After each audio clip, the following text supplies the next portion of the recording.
ዛቱ መልሶ ለማግኘት ጥረት እያደረገ እንደሆነ እንችላለን። ሬፓላዲያ አምስተኛው በመንፈሳዊ ጥቃት ውስጥ እንዳለ ከሚቶች አንደኛው ከሰው ጋር ያለውን ግንኙነት ያበላሻል፣ አለመግባባት ይፈጥራል፣ ጸብ ይፈጥራል፣ ቋንቋን ይደበላልቃል። መንፈሳዊ ጥቃት ሲመጣ ግንኙነታችሁ ሁሉ ውጥረት የበዛበት ይሆናል። ውጥረት የበዛበት ያልተለመደ ጸብ፣ ያልተለመደ ግጭት፣ ያልተለመደ ያለመግባባት ያጋጥማል። ቆም ብሎ መጠየቅ ይጠይቃል። የግጭት የተለመደ ነው ወይስ አይደለም ብሎ መጠየቅ ይጠይቃል። ዝም ብሎ ከመጣ ያልተለመደ ሲሆን ይቺ መንፈሳዊ ጥቃት ነች። ጠላት እኔን ለይቶ ሊያገለኝ እየሞከረ ነው ብላችሁ መጠየቅ ያስፈልጋችኋል ወገኖቼ። ዝም ብሎ ግጭት ሲያደርግ ጠላት ካላችሁበት ከመካከል ሊያወጣችሁ ነው። ከምታገለግሉበት ስፍራ ላይ ሊያወጣችሁ ነው።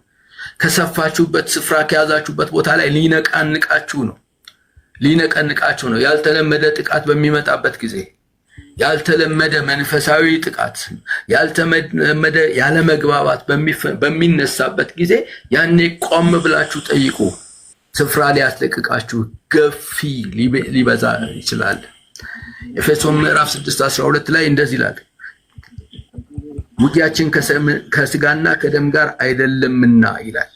እና ከማንኛውም ስጋና ደም ጀርባ ወንድሞቼና እህቶቼ ጠላት እንዳለ ማሰብ አለባችሁ። ውጊያችን ከስጋና ከደም ጋር አይደለም ሲል ስጋና ደምን ተጠቅሞ እኔና እናንተን አታክ ሊያደርግ የሚነሳ ጠላት እንዳለ ነው የሚያመለክተን የኤፌሶን ጸሐፊ።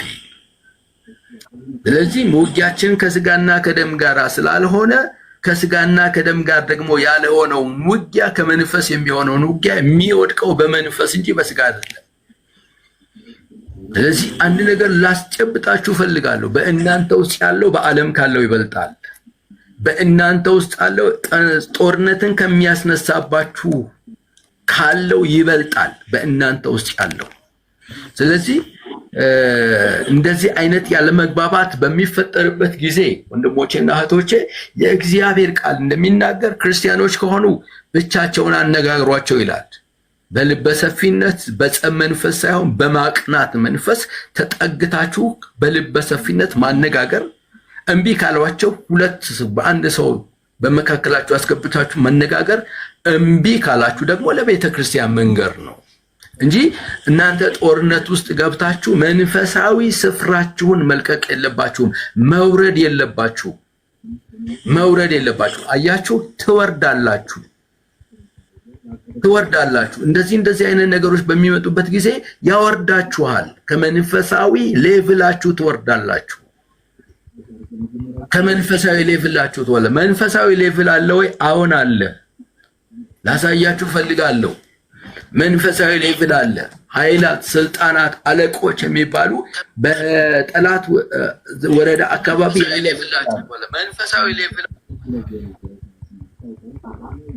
እና እናንተም መንፈሳዊ ሌቭላችሁን በጨመራችሁ ቁጥር አያችሁ፣ ታች ካላችሁ የሚዋጓችሁ ጭፍሮች ናቸው፣ የሚዘጋጁላችሁ ጭፍሮች ናቸው፣ ለእናንተ የሚታዘዘው ጭፍሮች ናቸው። መንፈሳዊ ሌቭላችሁ በጨመረ ቁጥር ስልጣናት ይመጣሉ። ስልጣናትን የእናንተ መንፈሳዊ ሌቭል በጨመረ ቁጥር አለቆች ይመጣሉ እና ውጊያችሁ ከነርሱ ጋር ነው። ስለዚህ ከመንፈሳዊ ሌቭላችሁ አትውረዱ።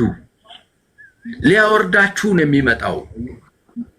ጸብን ሲፈጥር ሊያወርዳችሁ ነው የሚመጣው። ካላችሁበት ሊያወርዳችሁ፣ ከመንፈሳዊ ሌቭላችሁ ሊያወርዳችሁ፣ ከቅባታችሁ ሊያጎላችሁ፣ ከአገልግሎታችሁ ሊያጎልላችሁ፣ በእናንተ ላይ የሆነ ጥቁር ነጥብ ለማስጣል ነው የሚመጣው።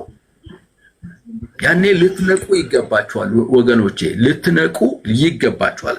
ካልነቃችሁ ከመንፈሳዊ ሌቭላችሁ እንድትወርዱ ያደርጋችኋል።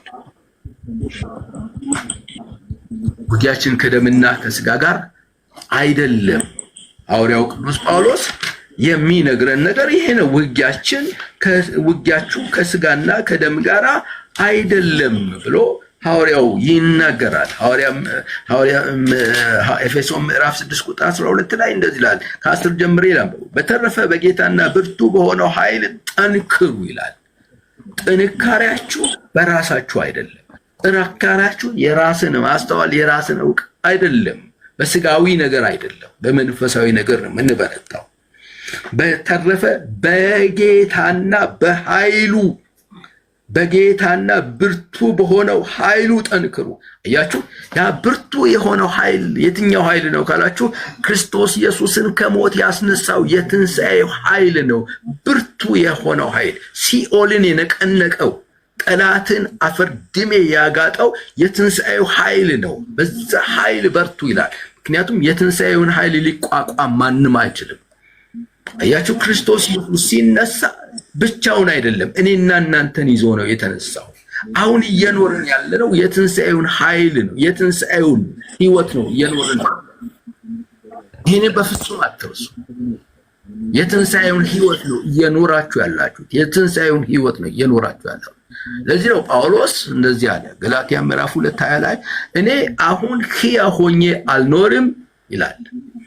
ምን ማለት ነው? እኔ ሞቻለሁ እያለ። ታዲያ ማን ነው የሚኖረው ካላችሁ፣ በእኔ የሚኖረው ክርስቶስ ኢየሱስ ነው ይላል። አያችሁ፣ እኔና እናንተ በቀራንዮ መስቀል ላይ ከክርስቶስ ጋር ሞተናል። አሮጌው ሰው ሞቷል። አሁን አዲሱን ሰው ክርስቶስ ኢየሱስን ለብሰን እየተመላለስን ነው። እግዚአብሔር ስም የተመሰገነ ይሁን። ስለዚህ አሁን መንፈሳዊ ስፍራችሁ በትንሣኤ በጌታና በኃይሉ ችሎት የበረታችሁ ወይም ጠንክሩ ይላል። እንዲህ ይላል፣ የዲያብሎስን የተንኮል ሥራ መቋቋም ትችሉ ዘንድ የእግዚአብሔርን ሙሉ የጦር ዕቃ ልበሱ ብሎ ይናገራል። የእግዚአብሔር ለካ ሙሉ የጦር ዕቃ አለ። ከዚህ ከሙሉ የጦር ዕቃ መጉደል የለባቸው እያለን ነው። የተባረከ ሃሌሉያ። ሬፓራጂን ሜግላዲያ ምክንያቱም ይላል ተጋድሏችን ከስጋና ከደም ጋር ሳይሆን ከዚህ ከጨለማ ዓለም ገዢዎችና ከስልጣናትና ከኃይላት እንዲሁም በሰማያዊ ስፍራ ካሉ ከርኩሳን መናፍስት ሰራዊት ጋር ነው ይላል። አያችሁ፣ ውጊያችን ከማን ጋር እንደሆነ ያሳያል። መንፈሳዊ ጥቃትን የሚያመጡባቸው እነዚህ ናቸው። ኃይላት፣ ስልጣናት፣ ጭፍሮች፣ አለቆች የሚባሉ ናቸው።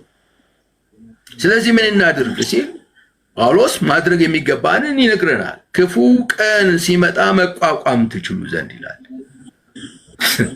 ክፉ ቀን ለክርስቲያን በጎ ቀን የለውም ወገኖች። ከዛሬ ነገ ቀኑ እየከፋ ይሄዳል። ከዛሬ ነገ ጸጋን እየጨመራችሁ መሄድ አለባችሁ። ብርታትን እየጨመራችሁ መሄድ አለባችሁ። መልካም ቀን ይመጣል ብዬ በፍጹም አልነግራችሁም፣ ቃሉም ስለማይናገር። የቀኑ ክፋት እየጨመረ በሄደ ቁጥር በእኔና በእናንተ ላይ ግን እግዚአብሔር ጸጋውን እየጨመረ ይሄዳል። እግዚአብሔር ስም የተመሰገነ ይሁን። እንደዚህ ይላል፣ ክፉን ቀን ሲመጣ መቋቋም ትችሉ ዘንድ የእግዚአብሔርን ሙሉ ጦር ዕቃ ልበሱ፣ ሁሉን ከፈጸማችሁ በኋላ ጸንታችሁ መቆም ትችላላችሁና። ሁሉን ከፈጸማችሁ በኋላ ጸንታችሁ መቆም ትችላላችሁ። ታዲያ እነዚህ ዕቃ ጦራችን ካላችሁ እንግዲህ ወገባችሁ በእውነት ዝናር ታጥቃችሁ። አያችሁ፣ እውነትን እንደምን ያደርገዋል? እንደ ዝናር ያደርገዋል። ይሄ ወገብ ላይ የምታጠቅ ወገብ ላይ የሚደረግ ነገር የታችኛው የሰውነት አካላችሁና የላይኛውን የሰውነት አካላችሁ እቅፍ አድርጎ ጥንካሬ እንዲኖራችሁ አድርጎ የሚያቆማችሁ ነው። እውነት ጠንካሮች እንድትሆኑ ያደርጋችኋል። እግዚአብሔር ስም እውነት ጠንካሮች እንድትሆኑ ያደርጋችኋል። አያችሁ፣ በእውነት በምትመላለሱበት ጊዜ በማንም ሰው ፊት አንገቶቻችሁን አትደፉም። ኮንፊደንስ ይኖራችኋል። እውነት በራሷ ጠንካራ ታደርጋችኋለች። ልንገራችሁ፣ እውነት ብትቀበር ለ3 ቀን ነው። ከ3 ቀን በኋላ በትንሣኤ ትነሳለች። እውነትን ያዝ ለእግዚአብሔር። እውነትን ያዝ፣ አትጣላ። ታጥቃችሁ ይላል። የጽድቅን ጥሩር ለብሳችሁ ይላል። ጽድቅን እንደምን ያደርገዋል? እንደ ጥሩር። ጥሩር ማለት የሚለበስ መከላከያ ነው። የሚወረወረው ፍላጻ ሁሉ የሚያርፈው በጽድቅ ጥሩር ላይ። ጽድቅን ጥሩር ለብሳችሁ በሰላም ዝግጁነት እግሮቻችሁ ተጫምተው በሰላም ወንጌል ዝግጁነት እግሮቻቸው ተጫምተው ቁሙ። ከነዚህ ሁሉ ጋር የሚንበለበሉትን የክፉን ፍላጻዎች ልታጠፉ የምችሉበትን የእምነት ጋሻ አንሱ። አያችሁ፣ ለካ የእምነት ጋሻ እነዚህን በሙሉ ከለበስን በኋላ ነው የእምነትን ጋሻ የምናነሳው። በዚህ ዘመን እመን ተናገር ይባላል። ብዙ ያመንከውን ተናገር። ግን ከእምነትና ከመናገር በፊት መልበስ የሚገባን መታጠቅ የሚገባን ነገር አለ። ሳትለብስ ሳትታጠቅ ዝም ብለህ ብትናገር እርሱ እምነት አይባልም፣ ቅዠት ነው የሚባለው። ከመቃዠት ጌታ እግዚአብሔር ይጠብቀን። ክብር ለኢየሱስ ይሁን። እምነት የእምነትን ጋሻ አንሱ ይላል። የመዳንን ራስ ቁር አድርጉ። አያችሁ፣ መዳናችሁን እርግጠኛ የምትሆኑበት ራሳችሁ ላይ ነው የሚለው። የእውቀታችሁ ነው። የእግዚአብሔር ስም በሁሉ አይነት ጸሎትና ልመና በማንኛውም ሁኔታ በመንፈስ ጸልዩ፣ ይህም በማሰብ ንቁ፣ ስለ ቅዱሳን ሁሉ በትጋት ልመና አቅርቡ ይልና ከዛ በኋላ የመንፈስ ሰይፍ የሆነውን የእግዚአብሔርን ቃል ያዙ ይላል። እግዚአብሔር ስም የተመሰገነ ይሁን። አያችሁ እና ውጊያችን ይህንን ሁሉ ያነሳው ውጊያችሁ ከስጋና ከደም ጋር አታርጉት። ድንገተኛ የሆነ ጸብ፣ ድንገተኛ ያልሆነ አለመግባባት፣ ድንገተኛ የሆነ የቋንቋ መደበላለቅ በሚገጥማችሁ ጊዜ ውጊያችሁ ከስጋና ከደም ጋር ሳይሆን ውጊያችሁ ከዚህ ዓለም ገዥ ኃይላት፣ ስልጣናት፣ አለቆች፣ ጭፍሮች ጋር ነው እና ስፍራችሁን ሊያስለቅቅ ተነስቷል ማለት ነው። ስለዚህ ወደ ጓዳ ግቡና ታ አድርጋችሁ ትውጡ። እግዚአብሔር ስም የተመሰገነ ይሁን። ምርኳችሁ እየበዛ ይሄዳል። ጌታ ስሙ ይባረክ። አሜን። ስድስተኛው በመንፈሳዊ ጥቃት ውስጥ መሆናችንን የምናረጋግጥ በአንደኛው ያለ ሕክምና ባልተረጋገጠ ምክንያት ባልተረጋገጠ ህመም ምክንያት አካላዊ ድካም ሲሰማ፣ ይሄ ደግሞ ተራ ድካም አይደለም። ማገልገል ያለመቻል ሊያጋጥም ይችላል። መጸለይ ያለማምቻል፣ ማምለክ ያለመቻል፣ መንፈሳዊ ድካም ይገጥማችኋል። ስጋዊ ዝለት ይገጥማችኋል። ሐኪም ቤት ብትሄዱ እኮ ይሄ ህመም አይታወቅም። ታውቃላችሁ፣ አንዳንድ ህመም ሐኪም ቤት ብትሄዱ አታውቁትም። ምንም የለብህም ልትባል ትችላለህ ሄደህ።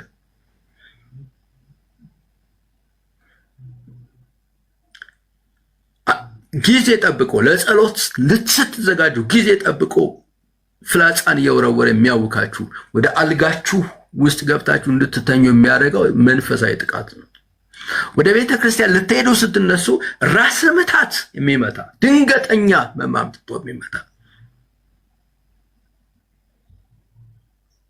እና በጣም የሚያስገርማችሁ ድንገተኛ የሆነ ነገር ነው። ማላሰቡ ጠዋት እኮ ደህና ነበር ይባልና ያኔው ነው ወደ ቤተ ክርስቲያን ልትነሳ ልብስን ለብሰህ ተዘጋጅተህ ድንገተኛ የሆነ ህመም ሲመጣ መንፈሳዊ ጥቃት። እግዚአብሔር ቃል በማቴዎስ 26:41 ላይ ወደ ፈተና እንዳትገቡ ትጉና ጸልዩ፣ መንፈስ ተዘጋጅታለች፣ ስጋ ግን ደካማ ነው ይላል። አያች ፈተና የሚለው ነገር ይሄ ነው። ፈተና የሚለው ይሄ ነው። እግዚአብሔር ይገስጸው። ስለዚህ ያኔ መንፈሳዊ ጥቃት ነው። አመመኝ ብለህ ተጠቅልለህ ከምተኛ ነው አትችልም እያልክ ጠንክረህ እየተቃወምክ መጸለይ በዚያን ጊዜ ይወድቃል። እውነቴን እነግርሃለሁ፣ ይወድቃል። በቃ እግዚአብሔር ስም የተመሰገነው። የመጨረሻው ችኮላ ወይንም የመጨነቅ ስሜት ጫና ውስጥ ስትገባ፣ አንድ ነገር ለመወሰን በጣም የሚያስቸኩል ግፊት ውስጥ ስትገባ ቆም ብለህ አስብ። አንዳንድ በችኮላ የምንወስናቸው ውሳኔዎች ኋላ ጸጸት ነው የሚያመጡት።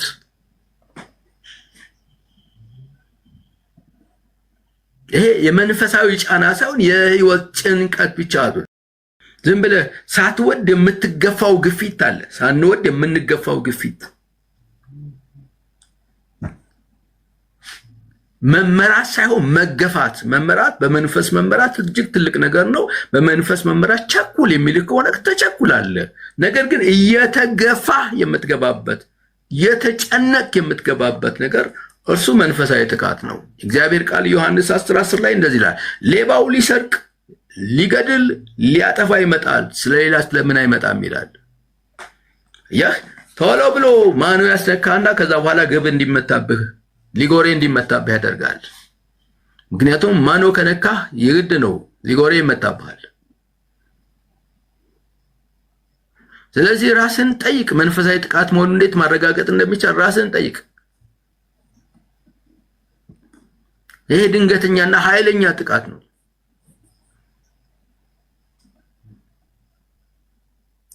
ታዲያ ይሄ ሁሉ እንዴት ነው መቋቋም የሚቻለው?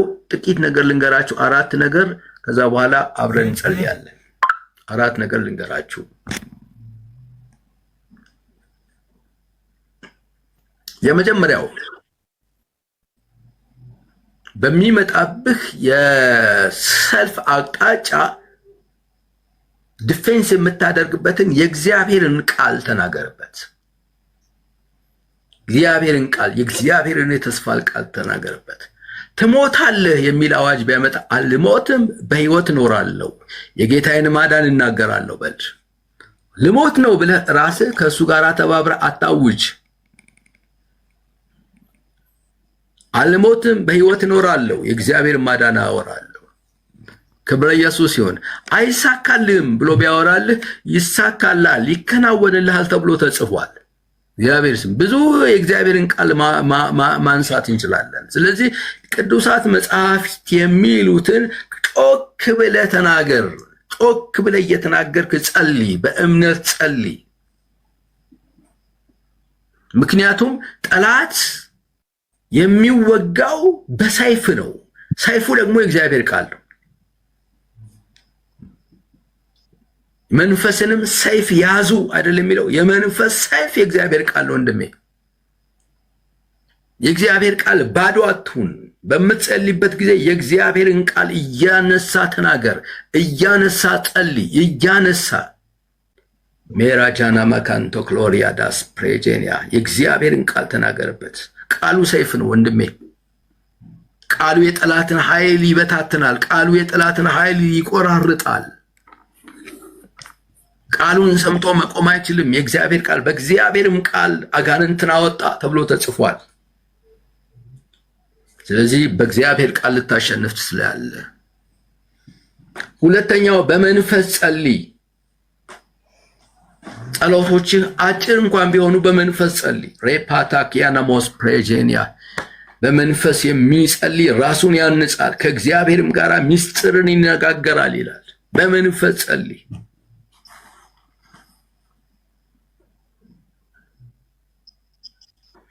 ከእውነተኛ ልብ ሆነ ጸልይ። ከእውነተኛ ልብ ሆነ ጸልይ። በመንፈስ ከእውነተኛ ልብ ሆነ ጸልይ። ሶስተኛው በጸጥታ እንኳን ቢሆን እግዚአብሔርን አመልከው። እግዚአብሔርን ከፍ ከፍ አድርገው። እግዚአብሔርን አወድሰው። እግዚአብሔርን አመስግነው። በችግር ውስጥ ሆነ እግዚአብሔርን አመስግን። በሰልፍ ውስጥ ሆነ እግዚአብሔርን ከፍ ከፍ አድርገው። እግዚአብሔርን አመስግነው። እግዚአብሔርን በምታስመስግንበት ጊዜ ወንድሜ እግዚአብሔርን የሚያመሰግኑ ሰዎች የድል ሰዎች ናቸው። እግዚአብሔር ቃል መዝሙር 50 ላይ 51 ላይ ሄዳችሁ ስትመለከቱ ምስጋናን የሚሰዋ እኔን ያከብረኛል፣ በዚያ የማድንበት መንገድ አለኝ ይላል። ትዝ ይላችኋል እነ ዮሳፍጥ እግዚአብሔርን ማመስገን በጀመሩ ጊዜ እግዚአብሔር ድብቅ ጦር አወጣና ጠላቶቻቸውን ፈጀ ይላል። ስለዚህ እግዚአብሔርን አመስግን። የሆነ ነገር ሲመጣ አታጉረምርም። ደግሞ ይሄ ደግሞ ከዚህ ማን ያድነኛል አትበል። ምን አይነት እድሌ ነው አትበል። እድልህ እግዚአብሔር ነው። እድልህ አንተ ሌላ እድልህ እግዚአብሔር። እድል ፈንታ የሆነ እግዚአብሔር ስሙ የተመሰገነ ይሁን። ምን አይነት ጠማማ እድል ነው አትበል። በፍጹም ያንተ ጠማማ እድል አይደለም። ያንተ እድል ጌታ እግዚአብሔር ነው። ያንቺ እድል ጌታ እግዚአብሔር ነው። ስለዚህ አመልከው። እግዚአብሔርን አመልከው። እግዚአብሔርን ከፍ ከፍ አድርገው። በችግር ላይ ሆነ እግዚአብሔርን አመልከው። ጳውሎስና ሲላስ ይዝላቸዋል እስር ቤት ሆነው እግዚአብሔርን ሲያመልኩ እጆቻቸው ታስሮ እግሮቻቸው በሰንሰለት ታስሮ በውድቅት ሌሊት እግዚአብሔርን በዝማሬ ማመስገን ጀመሩ። እያመሰገኑ ያለ እግዚአብሔር መጣ፣ እስር ቤቱን መሰረት አናወጠው። አንተ የነሱ የእስር ቤት መሰረት ከተናወጠ ያንተ የችግር መሰረት እንዴት የማይናወጥ ይመስላል? ኢየሱስ ክርስቶስ ትላንትናም ዛሬም ለዘላለም ያው ነው፣ አልተለወጠም። እግዚአብሔር ስም ተመሰገነ። እግዚአብሔርን በችግር ውስጥ ሆነ እግዚአብሔርን አመስግነው። ችግርን እያየ አታማር። ምን አይነት እድል ነው አትበል። እድልህ የሰራዊት አምላክ እግዚአብሔር ነው። እድል ፈንታ ጌታ ሆኖልሃል። ጌታ ስም የተመሰገነ። ስለዚህ የምስጋና ሰው ሁን፣ አመስግን። በችግሮች ላይ ሆነ አመስግን። እኔ ትዝ ይለኛል ወደ ጌታ በመጣሁበት ጊዜ ወደ ጌታ ያመጣችኝ እህት በጣም ትታመማለች፣ አስም ያማታል እና በጣም ትታመማለች እና አስም ያማታል። ሁልጊዜ ነገር ግን እዛ ውስጥ ሆና ጌታን ታመሰግነዋለች። እናንተ ጌታን እያመሰገነችው ያን ያውሉ ይተዋታል። በኢየሱስ ክርስቶስ ስም እግዚአብሔር የምስጋና መንፈስ ይሙላባችሁ። እግዚአብሔር የምስጋና መንፈስ ይሙላባችሁ። ምስጋና ድል ያመጣል። ምስጋና አሸናፊ ያደርግሃል። ሰይጣንም በነገራችን ላይ የሚዋጋ መንፈሳዊ ጥቃት የሚያመጣብህ ለምን እንደሆነ እንድታጉረመርም ነው። በአጉረመረምክ ጊዜ ወደ ታችን የምትወርደው፣ በአጉረመረምክ ጊዜ ለጠላቶች ደጅ ትከፍታለህ። በአጉረመረምክ ጊዜ በችግር ላይ ችግርን ይጨምርብሃል ሰይጣን። አታጉረምረም። በዛን ሰዓት እግዚአብሔርን አመስግነው። ቸር ነውና ምሕረቱም ለዘላለም ነውና እግዚአብሔርን አመስግኑ ተብሎ እግዚአብሔር ስም የተመሰገነ። እግዚአብሔርን ስታመሰግን ጠላትህ ድባቅ ይወድቃል፣ አንተ ተነስተህ ትሻገራል። ጌታ ስሙ የተመሰገነ። እግዚአብሔርን አመስግኑ። መስገንን ተማሩ። በችግሮቻችሁ መካከል ሰይጣን ጥቃት ያመጣብህ መቋቋም ወደማትችልበት ነገር ስትገባ አልቋቋመውም ብለህ በፍርሃት አትያዝ። እግዚአብሔርን አመስግነው። መድኃኒቱ ነው ወገኖች። እግዚአብሔርን ስታመሰግን እግዚአብሔር ድብቅ ጦር ያወጣልሃል። በኢየሱስ ይሁን። አመስግን እህቴ፣ እግዚአብሔርን አመስግኝ። በቃ እግዚአብሔርን አመስግኝ። እግዚአብሔር ልንገራችሁ ወንድሞቼና እህቶቼ፣ ይሄ ፀጉራችን ቁጥር በእግዚአብሔር ፊት የተቆጠረ እንደሆነ መጽሐፍ ቅዱስ ይነግረናል። ያለ አባታችሁ ፈቃድ አንዲቷ ፀጉራችሁ አትነቀልም ይላል። እንግዲህ ፀጉራችን ቁጥር የተቆጠረ ከሆነ ያለ እርሱ ፈቃድ የማይነቀል ከሆነ ሌላው እንዴት ነው የሚነቀለው? ሌላው እንዴት ነው የሚበላሸው? ያለ እግዚአብሔር ፈቃድ። ስለዚህ አመስጋኞች ሁኑ፣ አመስግኑት። እግዚአብሔር ስም የተመሰገነ። እግዚአብሔርን አመልኩት፣ በዝማሬ አመልኩት፣ በምስጋና አመልኩት። እንደ እብድ ሁኑ። አንዳንድ ጊዜ እኔ አሁን በሽምግልና አንዳንድ እንደ እብድ ነው ቤቴ ውስጥ ሆኜ ማመልከው ማመሰግነው። ትላንት እግዚአብሔር ያደረገላችሁን አስቡ። ወደኋላ ዞር ብላችሁ ትላንት እግዚአብሔር የሰራውን እያሰባችሁ አመስግኑት። ታውቃላችሁ፣ ከፊት ለፊት ገደል ቢገጥማችሁ ምንድነው የምታደርጉት? ወደኋላ ነው የምትንደረደሩት። ወደኋላ ተንደርድራችሁ ገደሉን ዘላችሁ ለመሻገር ወደኋላ ትንደረደራላችሁ። ወደኋላ ተንደርድራችሁ ሮጣችሁ ስትመጡ የሚቀጥለው ፊት ለፊት ያለው ገደል ለመሻገር ጉልበት ይኖራችኋል። አያችሁ፣ ማመስገን አቅም ስታጡ ትላንት እግዚአብሔር ያደረገውን ነገር አስቡ። ትላንት ያሻገረኝ ጌታ ያኔ ትላንቱን አሁንም ይስራል እያላችሁ እግዚአብሔርን አመስግኑት። የትላንቱን አስባችሁ ስታመሰግኑት ለዛሬ ድል ታገኛላችሁ። ክብር ለኢየሱስ ይሁን። የምስጋና ሰዎች ሆኑ። ስትዘምሩ፣ ስትታዘዙ፣ ስታገለግሉ፣ ስትሰጡ መሆን አለበት ወገኖች። አምልኳችሁ ስለምትወዱት ፍቅራችሁን ለመግለጥ መሆን አለበት። አምልኮ አስፈላጊ ነው። ሸክማችሁን ይሰብራል። አምልኮ ወገኖቼ መዘመር ብቻ አይደለም፣ አምልኮ መስጠትም ነው። አምልኮ ማገልገልም ነው። እግዚአብሔር ስም የተመሰገነ ይሁን። ስጡ፣ አገልግሉ። ስትሰጡ ገብቷችሁ ስጡ። ገብቷችሁ ዛሬ ለእግዚአብሔር የምሰዋው ነገር አለኝ ብላችሁ ስጡ ለእግዚአብሔር። ክብር ለኢየሱስ ይሁን። ስትሰጡ የአምልኮ ፓርት ነው አንደኛው። ዝማሬ የአምልኮ ፓርት ነው። ቅድስና የአምልኮ ፓርት ነው። እግዚአብሔርን መምሰል የአምልኮ ፓርት ነው። እግዚአብሔር ስም የተመሰገነው አንደኛው የአምልኮ ፓርት ነው። ስለዚህ ስታመልኩ ሁለንተናዊ አምልኮ ይሁን። አዲስ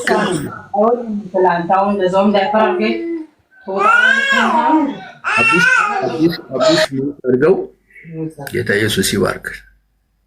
ክብር ለኢየሱስ ይሁን እና አምልኩት በጸጥታ በጩኸትም በምንም እግዚአብሔርን ከማምለክ አትከልከሉ። ሰው ምን ይለኛል አትበሉ። ነው አጋር የፈለገችው ማለት ትችላለች፣ መብቷ ነው። እናንተ ግን ያደረገላችሁን እግዚአብሔርን ስለምታውቁት እግዚአብሔርን አምልኩት። አራተኛውና የመጨረሻው በህብረት ውስጥ ተያዙ። መገለል የጠላት መጫወቻ ነው የሚያደርጋችሁ። ተገላችሁ አትኑሩ። ህብረት ይኑራችሁ። የቅዱሳን ህብረት ውስጥ ሁኑ። አብራችሁ የምትጸልዩበት፣ አብራችሁ የምታመልኩበት፣ አብራችሁ የእግዚአብሔርን ቃል የምታጠኑበት፣ ሸክምን የምትከፋፈሉበት ህብረት ይኑራችሁ። በህብረት ውስጥ ጸጋ አለ፣ ይለቀቃል። አንዳችሁ የአምልኮ ጸጋ ይኖራችኋል፣ አንዳችሁ የፈውስ ጸጋ ይኖራችኋል፣ አንዳችሁ የማጽናናት ጸጋ ይኖራችኋል፣ ሌላው የመስጠት ጸጋ ይኖረዋል፣ ሌላው የማስተዳደር ጸጋ ይኖራል። ሁሉ በጸጋ አብሮ ሲሰባሰብ ኃይል ይሆናል። ችቦ ወንድሞች፣ አንድ ብቻ ችቦ ቢበራ ምንም ፓወር አይኖረውም። ችቦች ተሰብስቦ ደመራ ትዝ ይላል። የመስቀል ደመራ ላይ ሄዳችሁ ችቦች ተሰብስበው ሲበሩ ነው በጣም ኃይለኛ ብርሃን የሚኖረው። ስለዚህ እናንተም ህብረት ውስጥ ሆኑ። አንደኛ አገልግሎታችሁ ይወጣል፣ ሁለተኛ ለጠላት አትጋለጡ። የአንዱ ሰው ጸሎት ለሌላው ሰው ጉልበት ይሆነዋል እና በህብረት ውስጥ ነው። ሰይጣን በዚህ ዘመን አብዛኛውን ክርስቲያኑን በመገለል መንፈስ እየመታው ነው። አንዳንድ ሰው ቸርች የለው፣